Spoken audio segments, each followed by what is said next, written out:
Bonjour, bienvenue sur le stand Mad Catz tout d'abord. Aujourd'hui on est ravis de vous présenter notre nouvelle console Android, la Mojo.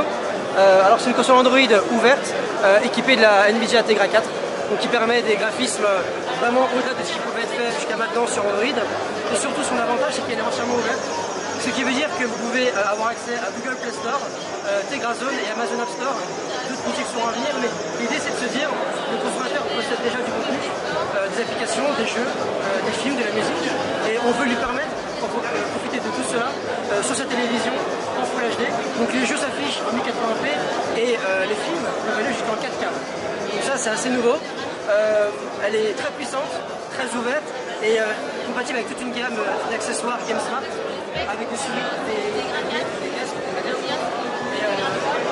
Et peut-être une petite démo pour vous montrer clairement ce que ça donne. Donc là, on a un photo de la version finale qui sera commercialisée le 10 décembre, déjà précommandable chez Amazon, Fnac et Micromania. Donc Tegra 4, 2 Go de mémoire vive, slash de stockage, extensible à 128 via micro SD, port USB 2, USB 3 si vous avez des films ou de la musique sur un disque dur unique USB.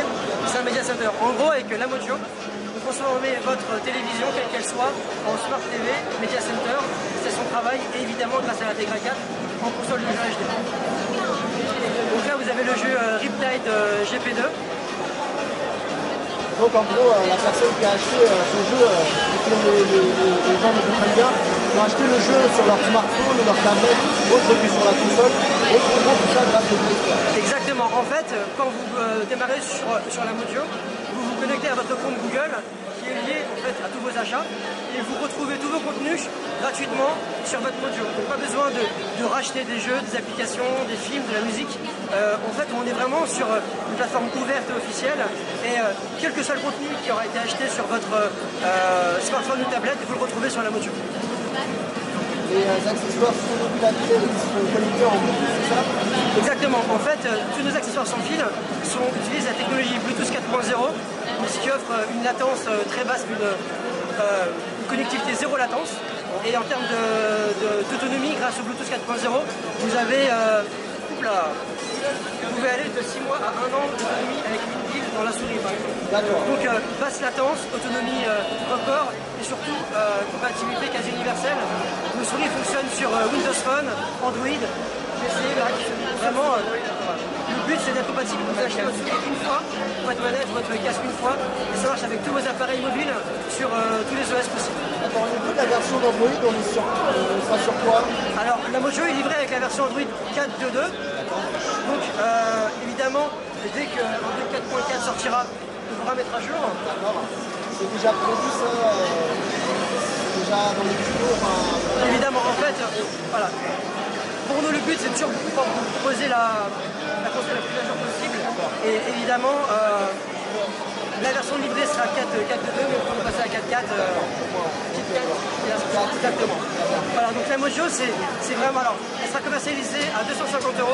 C'est l'offre console la moins chère du marché avec le catalogue le plus large et des jeux vraiment abordables, pas forcément compromis sur la qualité, parce qu'avec des jeux comme vous voyez, Riptide, Prince of Persia, Dead Figures 2, on a des jeux qui commencent vraiment à arriver, et c'est ça le plus important, et les développeurs commencent à faire des jeux de plus en plus aboutis sur Android, de meilleure qualité grâce à des puces comme Tegra ou des smartphones, aussi puissants d'ordinateurs, et c'est bien cette évolution du mobile gaming de l'autre côté.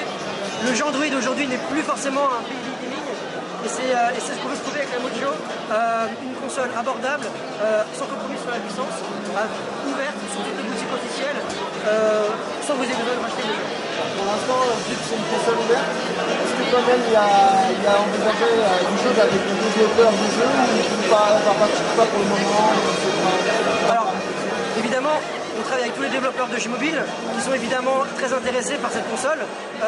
Pour leurs jeux actuels, ils les mettent à jour avec la fonctionnalité de la commande, mais évidemment à terme, vous savez que Google a intégré, comme Apple évidemment, a intégré une API pour paramétrer des commandes physiques dans le Android 4.4.